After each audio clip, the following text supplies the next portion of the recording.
Selamat pagi, saudara. Mari kita berdoa.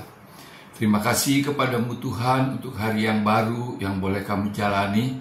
Kami hendak membaca firman-Mu, biarlah Tuhan mengajar, agar itu menjadi berkat bagi kami untuk menjadi pegangan dalam kami menjalani kehidupan kami sebagai anak-anak Tuhan. Dalam Tuhan Yesus, amin. Saudara, pembacaan firman Tuhan pada hari ini diambil dari Kisah Rasul pasal yang ke-17, ayat 1 sampai dengan ayat yang ke-9. Tapi saya hanya akan membacakan ayat 4 sampai dengan ayat yang ke-6 dari Kisah Rasul pasal ke-17 yang mengatakan demikian. Beberapa orang dari mereka menjadi yakin dan menggabungkan diri dengan Paulus dan Silas, dan juga sejumlah besar orang Yunani yang takut kepada Allah, dan tidak sedikit perempuan-perempuan terkemuka. Tetapi orang-orang Yahudi menjadi iri hati, dan dengan dibantu oleh beberapa penjahat dari antara petualang-petualang di pasar, mereka mengadakan keributan dan mengacau kota itu. Mereka menyerbu rumah Yason dengan maksud untuk menghadapkan Paulus dan Silas kepada sidang rakyat. Tetapi ketika mereka tidak menemukan keduanya, mereka menyeret Yason dan beberapa saudara ke hadapan pembesar-pembesar kota. Mereka berteriak, katanya, orang-orang yang mengacau seluruh dunia telah datang juga kemari. Saudara, pada tanggal 27 Juli yang lalu, sekelompok orang-orang Kristen yang beribadah, berdoa, bernyanyi, memuji Tuhan di satu tempat di Padang, tiba-tiba diserbu oleh serombongan orang yang menghalangi mereka untuk beribadah, untuk bernyanyi, untuk memuji Tuhan, yang mengganggu, bahkan yang mengacaukan, mengusir mereka keluar dari rumah itu dan merusak rumah atau tempat di mereka berkumpul. Dan hal itu sangat menakutkan, bahkan menimbulkan trauma, di mana banyak anak-anak kecil yang menangis dan ketakutan. Tapi kalau kita perhatikan, saudara, apa yang terjadi di Padang itu bukan hanya di Padang, tetapi juga di banyak tempat, di kota-kota lain di Indonesia. Pernah terjadi di Subang, juga pernah terjadi di Depok, dan sebagainya, dan sebagainya.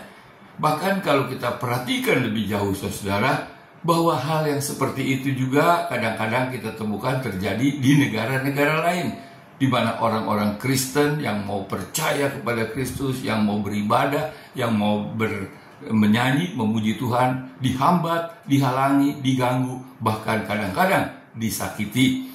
Bahkan saudara, lebih jauh kalau kita perhatikan, di kota Tesalonika sekitar 2000 tahun yang lalu, ketika Injil sedang baru diberitakan, hal yang serupa juga terjadi, sebagaimana dikatakan dalam pembacaan Alkitab tadi. Paulus dan Silas datang ke kota Tesalonika mengajar di rumah ibadat orang-orang Yahudi pada waktu itu. Dan karena pengajaran yang Paulus Silas berikan, maka banyak orang-orang yang menjadi percaya, baik orang-orang Yahudi, bahkan juga orang-orang Yunani, orang-orang kafir, orang-orang penyembah berhala, dan tidak sedikit dikatakan perempuan-perempuan yang terkemuka.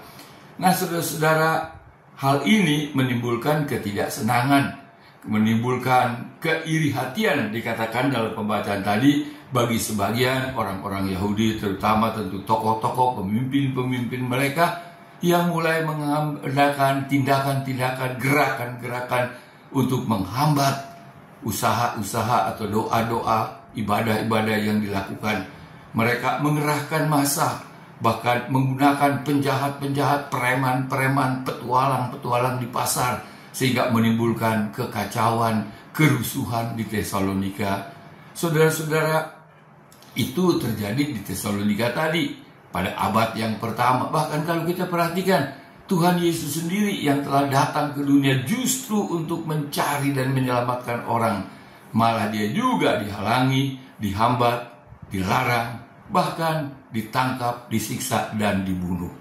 Jadi saudara-saudara, kesulitan-kesulitan, hambatan-hambatan bagi sebagian orang-orang Kristen dalam menjalankan ibadah mereka, doa-doa mereka, dihambat, dipersulit, itu adalah sesuatu yang dari dahulu, dari abad pertama sampai sekarang hal itu masih terjadi. Oleh sebab itu, saudara-saudara, kalau kita menghadapi hal seperti itu, pertama kita tentu jangan kecil hati, kita jangan kecewa, kita jangan tawar hati, kita jangan berhenti daripada apa yang memang harus kita lakukan, yaitu beribadah kepada Tuhan, berdoa dan memuji Tuhan. Kita harus menentang, memprotes larangan-larangan seperti itu, karena ibadah adalah kebebasan, termasuk kebebasan beragama. Menjalankan ibadah menurut agamanya adalah sesuatu yang dijamin baik oleh undang-undang maupun undang-undang dasar negara kita. Yang kedua, saudara, jadi bukan saja kita tidak usah kecil hati, kita tidak usah kecewa, tidak usah tawar, tapi yang kedua, biarlah kita tetap melakukan tugas kita dalam kita beribadah kepada Tuhan, dalam kita berdoa dan sebagainya. Karena saudara-saudara, kita tahu itu semua adalah panggilan kita, beribadah kepada Tuhan dengan tetap setia dan melayani Tuhan, memberitakan Injil baik secara verbal, kata-kata, maupun dalam tindakan-tindakan nyata, menolong orang-orang yang membutuhkan pertolongan atas dasar kasih daripada Kristus. Justru disitulah kemenangan kita. Justru disitulah orang akan melihat, sekalipun dihambat, Injil kekristenan tetap merambat seperti yang terjadi sampai saat ini. Tuhan memberkati. Kita berdoa.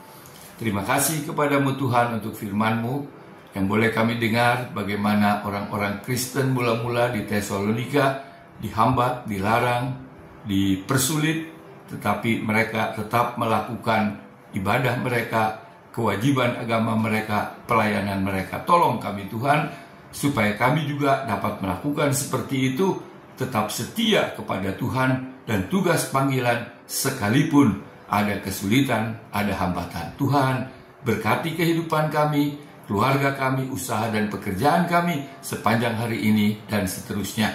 Terima kasih Bapak, dalam Tuhan Yesus kami berdoa dan mengucap syukur. Amin. Saudara, Tuhan memberkati kita semua.